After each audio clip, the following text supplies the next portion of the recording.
اللہ الرحمن الرحیم اللہم صلی علی محمد وآل محمد واجل فرجہم وسہل مخرجہم۔ قوت ایمان تقوی الہی اور عفت و حیا خواتین کے امتیازات میں سے ہیں، اور یہ کمالات و محاسن جناب فاطمہ بنت اسد سلام اللہ علیہا کی ذات والا میں بدرجہ اتم موجود ہیں۔ قوت ایمان کا عالم یہ ہے کہ یہ بی وہ ہیں کہ جنہوں نے مکہ سے مدینہ کی طرف پاپیادہ نہ صرف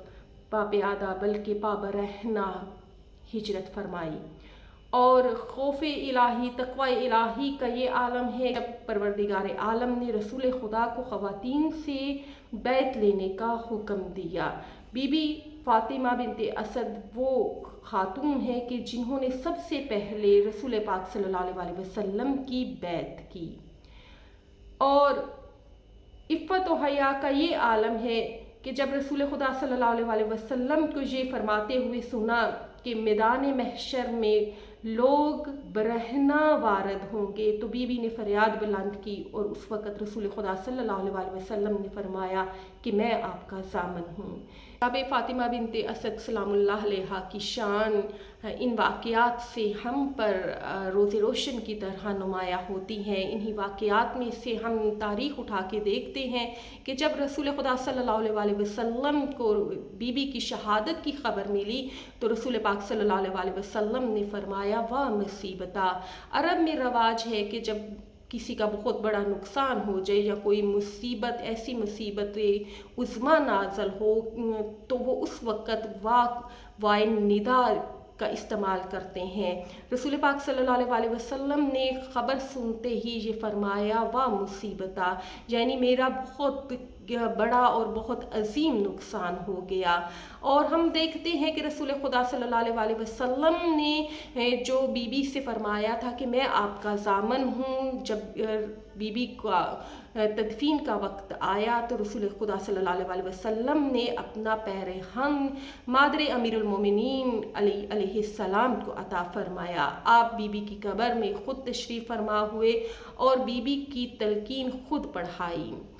یہ بھی منظر تاریخ نے لکھا ہے کہ جب رسول خدا صلی اللہ علیہ وسلم نے فاطمہ بنت اسد سلام اللہ علیہا مادر کل ایمان کا جنازہ پڑھایا تو عام مومنوں کا جب رسول خدا جنازہ پڑھاتے، نماز جنازہ پڑھاتے تو 5 تکبیریں کہی جاتی،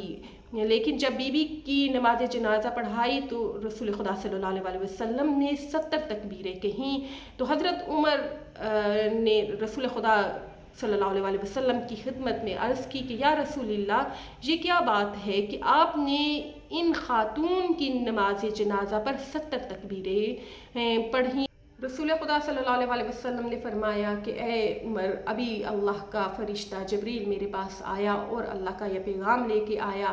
کہ اے پیغمبر، یہ خاتون جنت میں جائیں گی، یہ خاتون اہل جنت ہیں، اہل بہشت ہیں، اور 70,000 فرشتے ان کی نماز جنازہ میں شریک ہونے کے لیے آئے ہیں۔ اس لیے میں نے اپنی مادر محترم، مادر عظیم کی نماز جنازہ پر 70 بار تکبیر کہی۔ سامعین محترم، جناب فاطمہ بنت اسد سلام اللہ علیہا کی عظمت اور ان کی شان کے حوالے سے ایک اور واقعہ آپ کے گوشت گزار کرنا چاہوں گی۔ جناب ابو طالب علیہ السلام کو جب بی بی فاطمہ بنت اسد سلام اللہ علیہا نے رسول پاک صلی اللہ علیہ وسلم کی آمد کی خبر دی اور وہ تمام واقعات بیان فرمائے جو انہوں نے دیکھے تھے، تو جناب ابو طالب نے بی بی فاطمہ بنت اسد سے فرمایا کہ اے فاطمہ بنت اسد، انتظار کرو، میں تمہیں خوشخبری دیتا ہوں کہ 30 سال بعد تمہارے ہاں بھی ایسا بیٹا آئے گا، صرف اس کے پاس مقام نبوت نہیں ہوگا۔ اس واقعے سے ہم پر یہ عیاں ہوتا ہے کہ کل ایمان کے والد محترم جناب ابو طالب کے جن کے ایمان پر ہم میں سے کچھ افراد شک کر رہے ہیں کہ وہ صاحب ایمان تھے یا نہیں تھے، یہ بات روز روشن کی طرح عیاں ہوتی ہے کہ جناب ابو طالب نہ صرف صاحب ایمان تھے بلکہ وہ عالم علم غیب تھے، یعنی وہ غیب کا علم رکھنے والے تھے، کیونکہ تاریخ کہتی ہے کہ رسول خدا صلی اللہ علیہ وسلم کی آمد کے 30 سال بعد ٹھیک 30 سال بعد امیر کائنات علی ابن ابی طالب کی آمد اس دنیا میں ہوئی۔ جناب ابو طالب علیہ السلام